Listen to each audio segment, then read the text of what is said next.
Alright, hello everybody, welcome to my little ultra compact brewing station.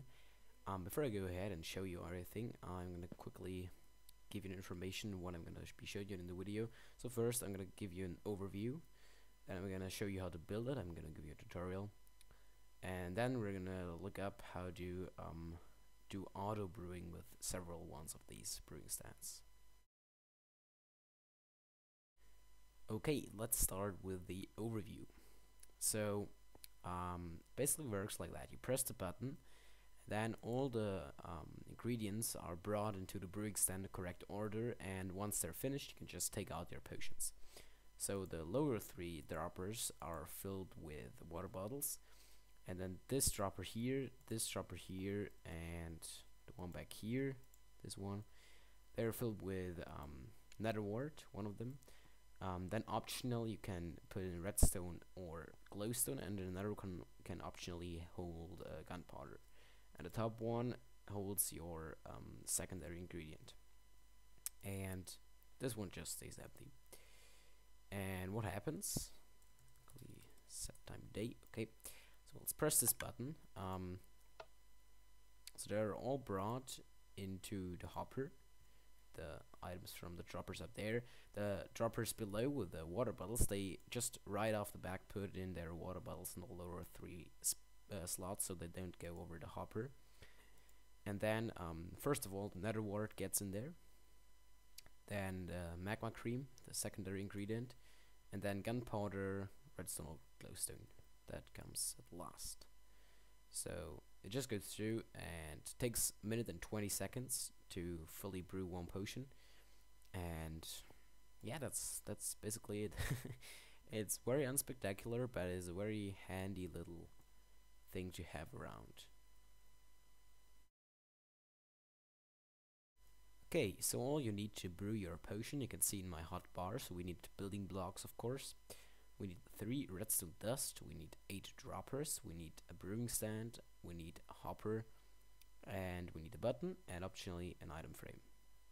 Okay, so we're starting with a platform. In my case I just have a 6 long and 3 wide platform on the ground, like that. I'll take your brewing stand and place it in the back there, and now place your droppers. Place one right there, there, and to the right as well. Just one and another one on top, and all facing towards the brew stand. Now place a hopper on top of the brew stand, and make sure that the hopper actually faces into the brewing stand and not like into another hopper or so. Okay, now go up and make yourself a little scaffolding. This block should be 2 blocks above the hopper, and place 2 down facing droppers. Now place a stair there and there, just for the looks of it. Place your button there, your optional item frame here, and go over here, remove scaffolding. Now place 3 redstone dust like this. And that's basically it. Yeah, you're done with that. Now let's go into filling it up.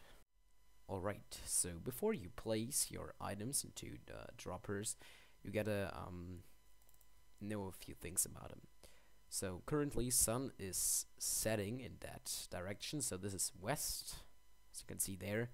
Of course you can use F3 menu as well. It says X, Y, Z, and then there's the F coordinate which says west, and sun is setting there, so east is over there, set, and north there, south there. So if you don't want to use F3, just use the sun as an indicator and you should be fine. So now what to do, most important is where you place your nether wart. So when facing south, when you look at your interface of the brewing stand, and when you're looking south that way, you gotta put your nether wart into the right dropper, right next to the hopper in the middle.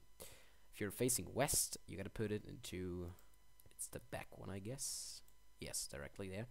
Just put it behind the hopper, your nether wart. Facing north, right one as well, and facing east, right one as well. So now what were the rest of the ingredients? So you can just put in your redstone or glowstone or gunpowder, which are all optional, in whatever dispensers remain, so just put them in the two ones down there, and then at the top one you can just put in your secondary ingredient like microcream, sugar, blaze powder, and so on. And then it should work fine, but sometimes it happens that it's just a little messed up, and if that's the case like that, let's quickly demonstrate that. If we just switch these out, if we now press the button, you can see redstone gets sent in first, and that's of course not what we want. We want the nether wart to be there in the first place. So you just saw redstone gets put in first, so I look up where the redstone is, we see it's in there. So we take the redstone out and just switch it with the nether wart. Now if we press the button again, nether wart will be put in the first place. And same goes with the ingredients you put in afterwards. So if there's something going wrong, you just look up which one has been placed before another one, and then you just switch them out. So that is how you do that. Okay, so the auto brewing is a bit involved, so it also contains, as I just said, a lot of try and error. So you gotta tackle around with the placement of the ingredients inside the droppers quite a bunch. So most of them, they don't work if you just place your ingredients and press that button, and then it works for that version. But if you hook it up to the auto brewing system, you gotta replace them all often. Unfortunately, it is not so reliable that it works either with pressing the button or with auto brewing, because sometimes you just gotta replace the items in some way so that it works for the auto brewing, but then it won't work anymore for the button up there if you want to manually brew 'em. So that's not too much of a problem, because if you start the auto brewing, it's just gonna brew constantly, and it's gonna fill up this chest with your potions. So it doesn't actually matter that much. So you always have a potion ready, so you don't actually need to press that button. So it's definitely fully automatic, so you can just AFK there and wait for your potions to brew.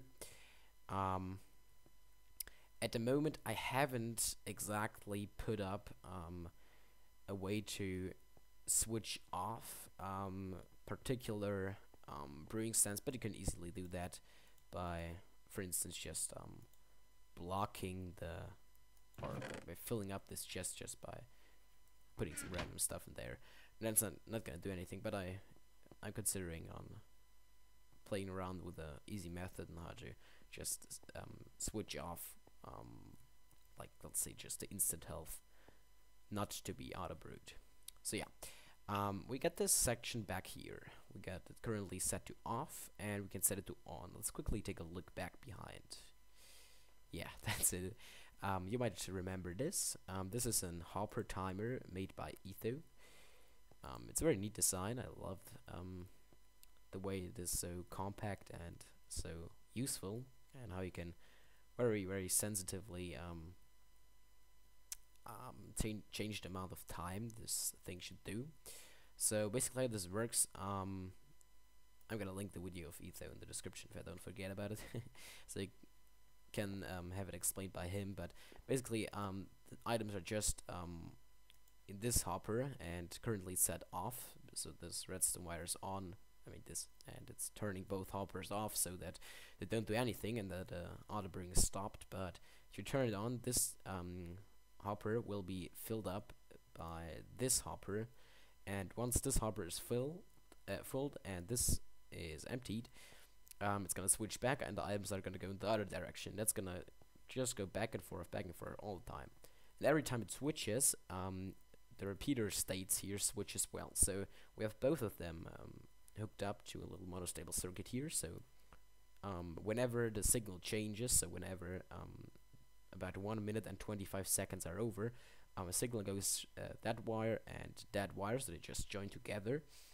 And then there's this pulse lengthener here, and it goes down here, and it activates, or it deactivates all these torches. And all of these torches allow the hoppers for a short amount of time to take out the finished potions out of the brewing stand. So currently we have them in here, and the hopper down here will suck them out and put them into this chest. And then after another delay, after these repeaters are done, all the dispensers are activated, and the brewing starts again. And then after another minute and 25 seconds, hoppers suck out the potions again, and the process starts again. That just goes on until either the chest is filled, then it's just gonna stop here, or until you don't have any ingredients left over. Mainly the problem with that is actually water bottles. They get emptied quite fast, which is some problem, but there's ways you can solve that. For instance, you can, like, if you want to increase the inventory of your bottles dropper, you can just do something like that. Put in a hopper here, and then put a chest up to it. Of course, this can't be opened right now, but that way you can just put in your items into that hopper and into that chest, and then it's gonna feed into the dropper, and it's gonna constantly fill up with new water bottles. Or you can do it like this. Just fill in your water bottles there, and they're constantly filled into the dropper. That would be a way to increase the inventory. Might be worth considering if you just have a single operation going on. So yeah, let's actually flick this on, and let's see what happens. So at the moment, this is, oh no, right now this is emptying. Okay, that's not good. It's gonna take a while. So at the moment, all the potions are finished, so we can just skip this by putting the items directly into here, and they're doing okay. We should soon see stuff happening. Okay, now it did, and potions are brought into here, and it's filled up again. Here we go. It all does. All the nether wart is in the first place. So it took me some trying until I got it all sorted right. But if you have problems, just put a button back here, and it's gonna just put the button back there and press it, and then you see how it works. Because when you power it from back here, the droppers are activated in a different way than if you press the button in the front here. So you get it powered from the back to see whether the items are brought in the correct or not in the correct order. But now let's actually quickly see how you hook these up. So I'm just gonna go into, I'm not gonna go into much detail. That's what I wanted to say. So you just have, you have your three redstone dots, one here, one here, one here. So this one, and this one here is by standard, and then you just put in this U-shaped thing here. Please do it exactly like this. I've tried it different ways, and they all didn't work. So please do it like this. And yeah, that's all you. There's nothing below, or so that's what you gotta do there. And then I just put a half slab up there. I just activate it, and put in redstone dust here, and make sure to put one on top of the dispenser. And then have your main power lane coming from here. Just make sure you have repeaters that reach all the way to the end, and oops, Dom set 0, and make sure to have repeaters everywhere, so that the signal when you press the normal button in front doesn't get to the other droppers or systems. So this one you can just exactly copy as well. It's pretty easy to do. Just pause the video here and just rebuild it. And these hoppers, they contain 3 stacks of some block and 16. So I'm gonna show you that. 1, 2, 3, and then another 16. Like that. That's what you gotta put into these droppers for the right timing, because that's about 1 minute 25 seconds. Okay, and then where the signals join here, just put these repeaters here. You can see the timings as well. Just make sure all of these repeater chains, they are all activated by the main wire here, and then just connect their ends all together. And then I just made repeaters feeding into this block, which deactivates this torch, which activates the hopper, and at the same time the signal goes through to the next one. Of course, if you're in survival, you might do that a little different so that it's cheaper, but however. And the top one here, 1, 2, 3, 4, 5, 6. Yeah, 6 repeaters at full delay. Yeah, so that's that. This one actually didn't work quite as intended. For some reason it messed up again. But the other ones seem to be working just fine. I keep having problem with the regen potion for some reason. I don't know why, but sometimes it happens that just the first 1 or 3 potions doesn't get splashy or so, and so on, and then it's put in the wrong order again. Might be because it's the first in the lane, but it shouldn't do anything because it's exactly the same as all the others. But however, it shouldn't be that much of a problem. Then you just hook them all together, and you have your auto brewing. And at the moment the chests are filled, so nothing happens. Yes, so they're just stopping in there, or at least at the moment it's still brewing something. But as soon as it's completed, it's gonna stop. So yeah, that concludes all of this video. I hope you enjoyed it. I hope you can rebuild this.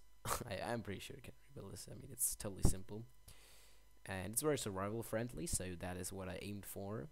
And I actually think you don't need, I mean, I made a automated brewing stand which was really so complex, and you had a little board there with all the buttons and potions for all varieties to set. It was of course a lot cooler, but this one is just for the use of it. It's just practical, and so I think this is pretty good. So yeah, I guess that concludes that. Again, hope you enjoyed it. Thanks for watching, and be sure to leave a like, or just like, no, let's leave a like, and please drop a comment. And yeah, so see you again next time with some other action going on. So until then, bye bye.